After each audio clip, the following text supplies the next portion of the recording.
अगर आप सभी लोगों ने अभी तक जेआरएफ अड्डा एप्लीकेशन पर जाकर अपने कोर्स के बारे में नहीं देखा है तो देख लीजिए, क्योंकि 6th से लेकर आप लोगों के लिए 11th सितंबर तक विंडो ओपन है। साथ ही साथ मैं आप लोगों को बता दूं कि आपके पास में डिस्काउंट ऑफर्स भी हैं, तो अगर आप लोग लेना चाहते हैं तो डाउनलोड कर लीजिए जेआरएफ अड्डा एप्लीकेशन को। Good luck. तो रिलायबिलिटी की अगर मैं बात करूं तो रिलायबिलिटी का मतलब होता है कोई टास्क का रिपीट होना।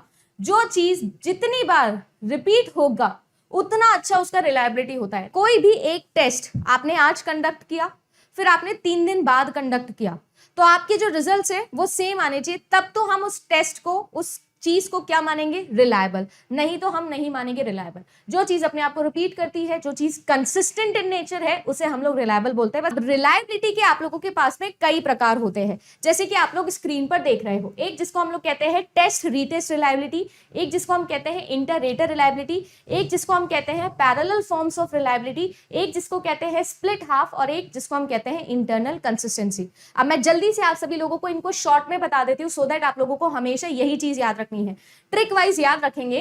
टेस्ट रीटेस्ट रिलायबिलिटी का मतलब होता है अगर मैं यहां पर क्या कर सकूं, टाइम का इंफ्लुएंस लगा सकूं। जो मैंने अभी आपको एक एग्जांपल दिया था डायग्राम दिखा के ना, कि मैंने एक समय पर कोई टेस्ट किया, फिर दूसरे समय पर भी कोई टेस्ट किया, दोनों के रिजल्ट्स को कंपेयर किया तो मेरे पास में सेम रिजल्ट्स आए, उसे हम कहते हैं टेस्ट रीटेस्ट। देखो, टेस्ट और रीटेस्ट, टेस्ट को रिपीट करना मतलब मैंने आज आपका टेस्ट लिया और मैंने एक हफ्ते बाद दोबारा से आपका टेस्ट लिया, तो आपके जो रिजल्ट्स आए वो बिल्कुल सेम आए, तो इसे हम कहते हैं रिलायबिलिटी। आप लोगों का टेस्ट रीटेस्ट रिलायबिलिटी। जब टाइम के अराउंड आपके रिजल्ट्स कंसिस्टेंट रहे, उन्हें हम क्या कहते हैं, टेस्ट रीटेस्ट रिलायबिलिटी कहते हैं। इसके बाद में आती है आप लोगों की इंटर रेटर रिलायबिलिटी। देखो, इंटर रेटर रिलायबिलिटी का जो कीवर्ड है, जो अपन को याद रखना है बच्चा, वो याद रखना है रेट। रेट कब करते हैं, जब हमारे पास में जो है वो कोई एक प्रोडक्ट होता है और सबकी अपनी अपनी उसमें राय होती है। आप रेटिंग देते हो ना, जोमेटो वाले भैया को रेटिंग देते हो, अमेजोन वाले भैया को रेटिंग देते हो, अमेजोन के रेटिंग देते हो, फ्लिपकार्ट को रेटिंग देते हो, गूगल को भी रेट करते हो, जाके फिल्म को भी रेट करते हो। आपके पास में एक प्रोडक्ट है और बहुत सारे अलग अलग लोग उसे रेट करते हैं। रेटिंग देख के मूवी देखते हो ना, रेटिंग देख के खाना मंगाते हो, रेटिंग देख के प्रोडक्ट मंगाते हो, रेटिंग देख के नैक का एग्रीगेशन देखकर क्या करते हो, यूनिवर्सिटी चूज करते हो। यानी कि जब आपके पास में आप लोगों का जो एक ही रिजल्ट है, या आप लोगों के पास में जो आपका एक ही टेस्ट है, एक ही प्रोडक्ट है आपके पास में, और उसे अलग अलग रिसर्चर क्या करें, उसे रेट करें। जब 4 या 5 रिसर्चर्स मिलकर एक ही टेस्ट को क्या करें, अपना अपना रेटिंग दे, उसे हम लोग कहते हैं इंटर रेटर रिलायबिलिटी। अब इमेजिन करिएगा, आपके पास में जो कंक्लूजन है उसे आप लोगों के 4 रिसर्चर्स ने रेट किया है। अगर वो चारों रिसर्चर्स के बीच में रिजल्ट सेम निकल के आता है, तो आपके लिए वो जो आपका कंक्लूजन है वो बहुत ही ज्यादा हाई हो जाएगा। आपकी रिसर्च को जब अलग अलग लोग आके, अलग अलग रिसर्चर्स जो है वो आके रेट करते हैं, उसे हम लोग कहते हैं इंटर रेटर रिलायबिलिटी। सही है, समझ में आया। नेक्स्ट कीवर्ड देखेंगे, आपके पास में है पैरेलल फॉर्म और एक है आपके पास में स्प्लिट हाफ।